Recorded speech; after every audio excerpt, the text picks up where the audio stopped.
열왕기하 5장의 1절 말씀을 같이 보시겠습니다. 아람 왕의 군대 장관 나아만은 그의 주인 앞에서 크고 존귀한 자니 이는 여호와께서 전에 그에게 아람을 구원하게 하셨음이라. 그는 큰 용사이나 나병 환자더라. 아멘. 나아만이라는 사람, 성경은 그가 큰 용사였다. 그의 주인 왕 앞에서 존귀한 사람이었다 얘기합니다. 그는요, 용사였고 용맹한 사람이었고 나라를 구한 구국의 영웅이고 그 공로를 인정받아서 한 나라의 군대를 통솔하는 군대 장관까지 올라간 사람입니다. 그러나 이렇게 좋은 승승장구만 할 것 같았던 나아만의 삶을 성경은 이렇게 얘기하죠. 그는 큰 용사이나 나병 환자더라. 이렇게 우리말 성경은 이야기합니다. 나병 환자더라 이렇게 얘기를 하는데 이렇게 번역이 된 히브리어 본문이 멋소라 이렇게 되어 있습니다. 멋소라. 이 말이 to be leprous. 그래서 나병 환자가 되다. 나병이 생겼다. 이런 의미로 하나 해석할 수 있고요. struck with disease. 질병이 갑자기 딱 쳤다. 질병으로 얻어맞았다. 갑자기 병에 걸렸다. 이런 의미로도 해석을 할 수가 있습니다. 나아만이 군인으로서 용맹스럽게 일하고 나라를 구하는 큰 공적을 세우고 군대 장관이 되고 왕 앞에서 존귀한 자라 인정을 받기까지 그의 몸은 건강하고 멀쩡했다는 뜻입니다. 근데 군대 장관이 된 후 쭉 성공의 가도를 걷다가 어느 날 갑자기 나아만이라는 사람의 삶에 이 불치병이죠. 그때 당시로는 감당할 수 없고 상상도 못한 이 나병이라는 질병이 딱 찾아왔다. 그 얘기입니다. 나아만을 통해서 하나님께서 그러면 우리에게 들려주시고자 하는 영적 교훈, 하나님의 마음이 무엇이겠습니까? 나아만이라는 사람에게만 생각도 못했던 어려움, 인생의 고난이 갑자기 그냥 한 대 얻어맞듯이 자동차에 가서 부딪히듯이 그런 어려움이 나아만이라는 사람에게는 그렇게 딱 찾아오고 그게 끝이겠습니까? 아니죠. 우리도 똑같습니다. 한문철 변호사라는 분이 운영하시는 그 채널의 영상들을 이렇게 종종 유튜브에서 이렇게 볼 수 있습니다. 세상에 뭐 이런 사고가 다 있나 싶을 만큼 희한한 일들이 하여간 매일 올라옵니다. 근데 그게 뭐 보통 사람들에게, 나와 같은 사람들에게 그런 일들이 터지는데 그런 사건들이 매일 새로운 사건들이 올라옵니다. 여러분, 그거는요, 우리에게 무엇을 시사합니까?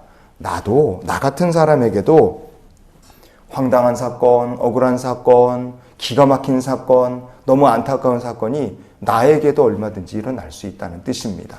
나아만이라는 사람을 통해 하나님 우리에게 들려주시는 아버지의 마음이 무엇이냐? 너의 삶도 어느 날 나아만의 삶이 질병, 이 나병이란 질병이 한 대 자동차가 와서 갖다 박도 얻어맞듯이 질병에 걸린 것처럼 너도 그렇게 될 수 있다는 얘기를 하나님께서 우리에게 들려주시는 겁니다. 그래서요, 내 인생은 왜 이렇게 재수가 없냐? 이런 일을 겪으면 그렇게 우리가 생각할 수 있습니다. 왜 이렇게 재수가 없습니까? 이제 잘 살아볼 만한데, 이제 복 받을 만한데 왜 이렇게 됐습니까? 원망할 수 있어요. 그러나 성도는 어떻게 해야 되느냐? 하나님의 은혜 입을 자들은 그런 상황에서 나의 연약함을 인정하고 겸손히 하나님 앞에 나아가는 자가 되어야 한다 하는 것을 주께서 이 말씀을 통해 우리들에게 전하여 주시는 줄 믿습니다. 성경은 그렇게 갑자기 질병을 만난 나아만을 위해 예비하신 하나님의 은혜, 그를 향하신 하나님의 선한 역사하심이 이렇게 진행되고 있었다는 것을 말해줘요. 열왕기하 5장에 2절 말씀 보시면 이렇게 되어 있습니다. 전에 아람 사람이 떼를 지어 나가서 이스라엘 땅에서 어린 소녀 하나를 사로잡음에 그가 나아만의 아내에게 수종들더니 그랬습니다. 이 아이는 포로로 붙잡혀와서 남의 집에 지금 종살이 하니까 어찌 보면 자기 인생 종살이 하게 됐다. 그렇게 종살이 하는 집에서 그 주인 부부를 미워할 수 있잖아요. 얼마든지 원망할 수 있고 돕고자 하는 마음이 아니라 미워하는 마음만 가지고도 살 수 있습니다. 그런데 참 신기하게도 이 작은 소녀는 이 나아만을 진심으로 돕기를 원했어요. 국률한 마음을 가진 겁니다. 그리고 그 소녀 포로로 붙잡힌 한 소녀의 한마디로부터 하나님의 구원의 역사, 문제, 갑자기 만난 어려운 문제를 풀어가는 이 해결의 실마리를 나아만은 갖게 됩니다. 여러분, 긍휼함이 있는 곳에 하나님께서 예비하신 은혜와 자비, 회복의 역사가 나타나는 줄 믿습니다. 겸손함이 있고 연약함을 인정하는 곳에 하나님의 역사하심과 은혜와 자비가 나타남을 믿습니다. 나아만은 어린 소녀의 말을 듣고요, 중건가정 생략하고 선물 준비해서 엘리사 선지자를 만나러 이스라엘로 찾아옵니다. 열왕기하 5장의 9절과 10절 말씀을 우리 한번 읽어보시겠습니다. 나아만이 이에 말들과 병거들을 거느리고 이르러 엘리사의 집 문에 서니 엘리사가 사자를 그에게 보내 이르되 너는 가서 요단강에 몸을 7번 씻으라 내 살이 회복되어 깨끗하리라 하는지라. 아멘. 엘리사 선지자는 얼굴도 보여주지 않고 요단강 가서 씻으라 말합니다. 이 말에 나아만은 크게 분노했어요. 5장 11절 이어서 보시면 나아만이 노하여 물러가며 이르되 내 생각에는 그가 내게로 나와 서서 그의 하나님 여호와의 이름을 부르고 그의 손을 그 부위 위에 흔들어 나병을 고칠까 하였도다 그랬습니다. 분노하는 나아만은요, 이러쿵저러쿵 해야 되지 않느냐, 그리고 막 원망을 하고 역정을 부렸습니다. 그리고 그냥 가려고 그랬어요. 그런데 이렇게 역정을 부렸던 나아만은 주변에 있던 자기 부하들의 이야기를 듣고 그가 화내던 것을 내려놓습니다. 분노하던 것을 내려놓고 가라앉히고 순종할 것을 결단합니다. 그때 어떻게 됐습니까? 열왕기하 5장의 14절 같이 보시겠습니다. 나아만이 이에 내려가서 하나님의 사람의 말대로 요단강에 7번 몸을 잠그니 그의 살이 어린아이의 살같이 회복되어 깨끗하게 되었더라. 아멘. 하나님께서 우리의 삶 속에 갑자기 어려움을 주신다. 갑자기 우리가 자동차에 부딪히듯이 나아만이 나병이라는 이 불치의 병에 그냥 얻어맞은 것처럼 어려움이 생길 때 하나님께서 우리에게 요구하시는 것이 무엇일까? 믿음으로 순종하는 자, 겸손히 나아가는 자, 하나님의 말씀에 나를 향하신 그 아버지의 마음을 경청할 줄 아는 자, 우리가 그렇게 하나님의 은혜 앞에 엎드릴 때 우리의 삶 속에 은혜와 자비 회복의 역사가 더해지는 역사를 우리도 또한 누리게 될 줄 믿습니다. 오늘 말씀의 결론으로 누가복음 4장의 27절 말씀 같이 보기를 원합니다.